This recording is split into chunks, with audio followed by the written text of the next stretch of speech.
Hello everyone, welcome back to Lit Readers. Today we are starting one of the most important and most interesting topics in Indian literature, that is Indian English literature, especially pre-independence Indian English literature. Before India became independence in 1947, many Indian writers started writing in English.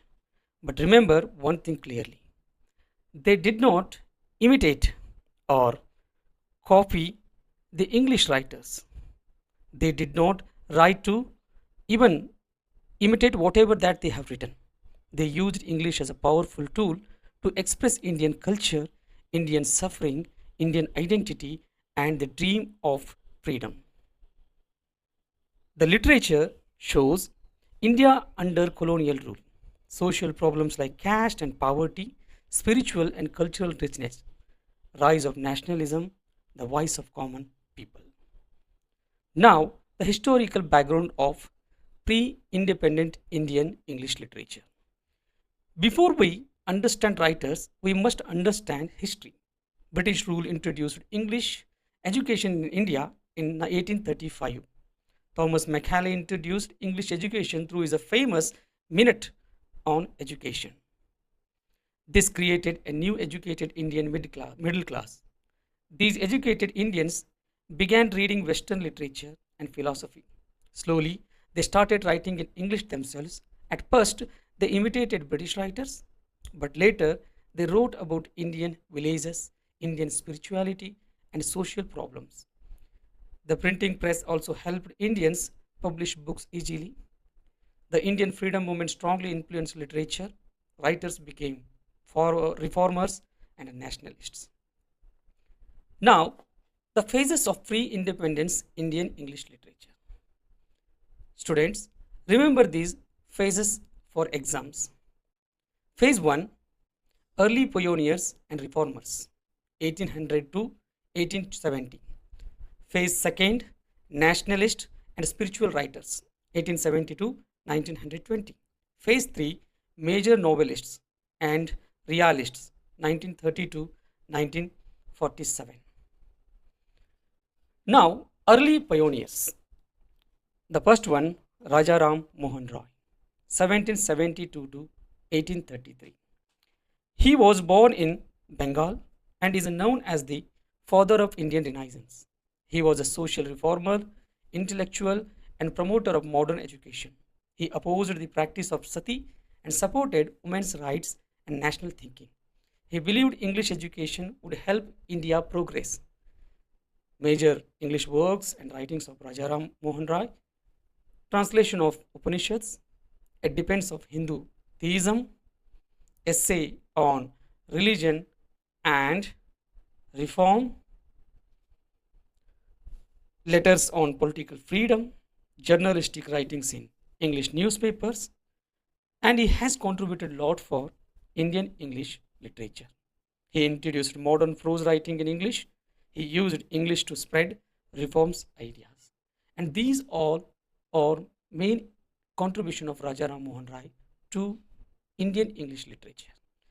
Next, move to one more writer, Henry Louis Vivian Derozio, who was born in 1809, died in 1831.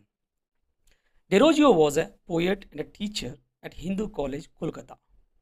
Though he died young, he became a powerful voice of intellectual freedom. He inspired students to question traditions and think independently.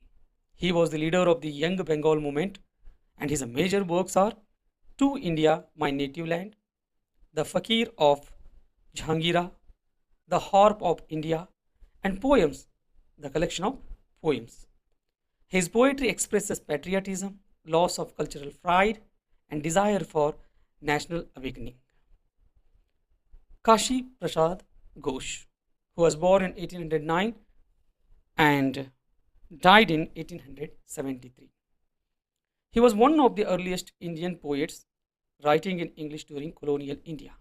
His major works, the Sher and other poems, it was written in and published in 1830. His most important contributions are he experimented with English, especially English poetry, but wrote about Indian themes and emotions. That is very important. Next writer, Michael Madhusudan Dutt, who was born in 1824, died in 1873. He was born in Bengal. He first wrote in English before shifting to Bengali literature. He was deeply influenced by Western literature and classical epics. His English works are The Captive Lady, Visions of the Past. His contributions are he introduced epic style and dramatic imagination into Indian writing. Toru Dutt. Toru Dutt was one of the earliest Indian women writing in English. She was born in 1856 and died in 1877. She traveled to Europe and learned French and English literature. She died very young but left a powerful legacy. Her major works are Ancient Ballads and Legends of Hindustan, A Sheep Gleaned in a French Fields, Bianca, it's a novel but it was unfinished, Le Journal de Mademoiselle D. Arvers. Her poetry combines Indian mythology with Western romantic style. Now move to the next poet, and this phase is called nationalist phase and spiritual writers. So now I have to talk about many writers. Among them, Sarojini Naidu is also one of the greatest poet. She was a poet, freedom fighter, and political leader. She was born in 1879 and died in 1949. She was called the Nightingale of India because of her musical, poetic style. Her major works, The Golden Threshold, The Bird of Time, The Broken Wing, The Sceptred Flute. Her poetry celebrates Indian festivals, nature, love, and cultural beauty. Ramesh Chandra Dutt, born in 1848, died in 1909. Ramesh Chandra Dutt was a civil servant, historian, economist, and writer. He translated Indian epics into English and wrote historical and nationalist works. He also discussed economic exploitation under British rule. Major works, The Economic History of India, that is also very important one. The Ramayana, he translated it into English. The Mahabharata, he translated again it into English. And the next one is England and India, Civilization in Ancient India. These are very important works of Ramesh Chandra Dutt. He introduced Indian history and epic to global readers through English. Next one, Bankim Chandra Chatterjee. As we know that nowadays, his greatest poem, Vande Mataram, has become very popular, and even Indian government has announced that it has to be treated as one of the national song of India. Bankim Chandra Chatterjee, who was born in 1838 and died in 1894, though famous for Bengali literature, he also wrote essays and influenced Indian English nationalist thought. The works related to English in writing, he even wrote essays and political writings, influence on nationalist literature, and very famous inspirational song that he wrote, Vande Mataram. It really inspired national consciousness and among Indian writers. And it was taken from his greatest novel, Anand Mat. That one we have to remember. Manmohan Ghosh. Manmohan Ghosh is also the great writer. He is a brother of Sri Aurobindo and an English poet, educated, and who contributed a lot for English poetry. And he is considered as a greatest because even he know lot of things, but whom we even think that he is best because his brother, the Aurobindo, was a great writer of India, especially who writes in English. Manmohan Ghosh, who wrote so many lyrical poetry and influenced by romantic tradition. His important works are love songs and elegies, songs of love and death, and descriptions. He wrote about India, Indian culture. His poetry mixes Indian emotion with a Western poetic form. And the next one is Sri Aurobindo Ghosh. As we all know, Aurobindo Ghosh was a revolutionary freedom fighter who later became a spiritual philosopher in Pondicherry. He was born in 1872 and died in 1950. His major works are Savitri, The Life Divine, Essays on the Gita, The Human Cycle, The Ideal of Human Unity, collected poems and plays. His writing combines spirituality with nationalism and philosophical thought. Rabindranath Tagore, the greatest Indian writer. Rabindranath Tagore, who was born in 1861 and died in 1941. Tagore was a poet, novelist, dramatist, philosopher, and educator. He won the Nobel Prize for Literature in 1913, becoming the first Asian Nobel laureate. He founded Vishwa Bharati University. Major poetry works: Gitanjali, The Gardener, The Crescent Moon, Fruit Gathering, Lover's Gift, and Crossing.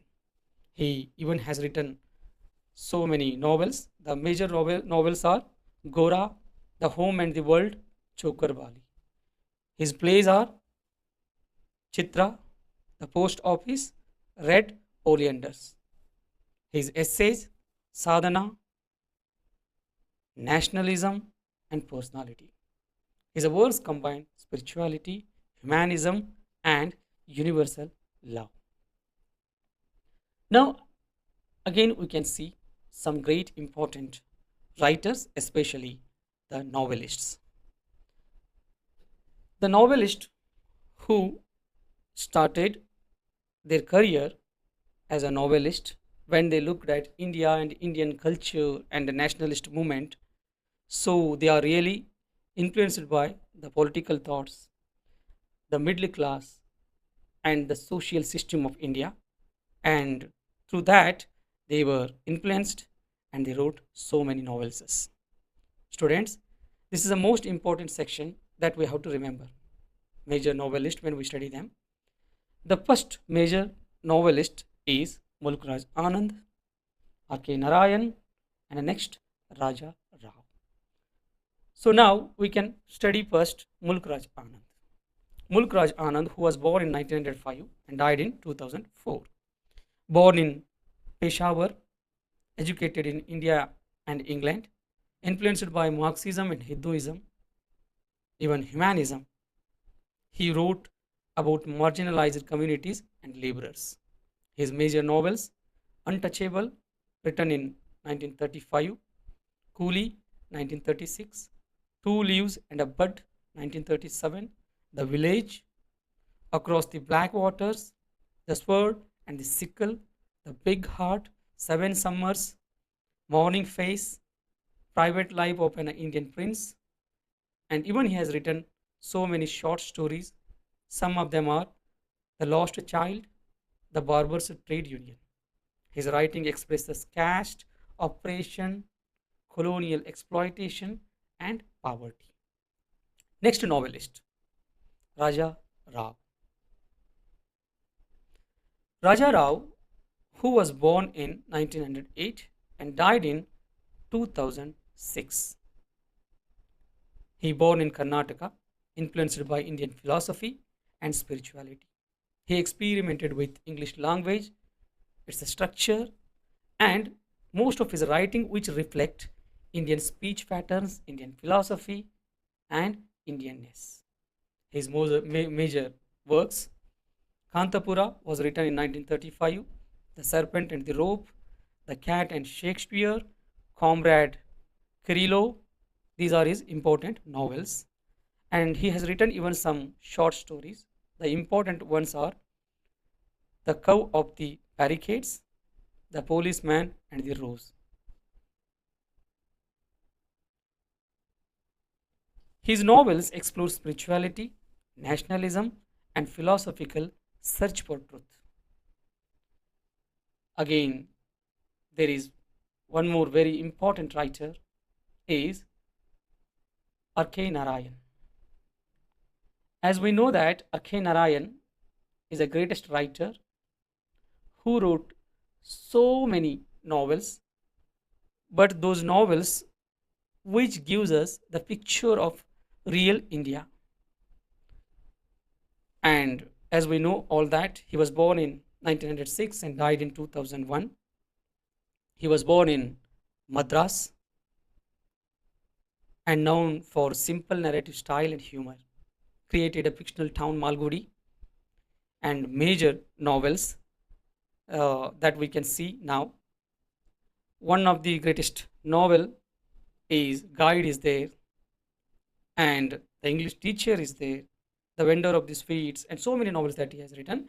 But he started his career as a novelist by publishing the first novel, Swami and Friends. Later, again, he wrote so many other novels, The Bachelor of Arts, The Dark Room, The English Teacher, Mr. Sampath, The Financial Expert, Waiting for the Mahatma, The Guide, The Man Eater of Malgudi, The Vendor of Sweets, A Tiger for Malgudi, and even he wrote some short stories. Those are Malgudi Days, An Astrologer's Day, or Lawley Road. But as we know that most of his novels, or it may be the short stories, we can find a fictional town there. The name of the fictional town is called Malgudi. And most of his novels and most of his small essays, they will have this fictitious town. So that one we have to remember. He focused on middle class life, humor, morality, and human weakness.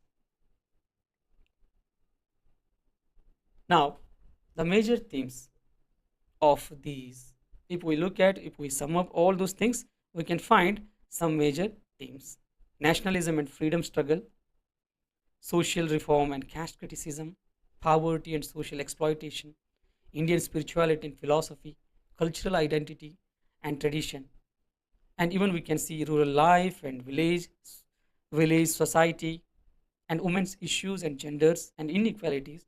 And these all we can see through the free independence now in novels.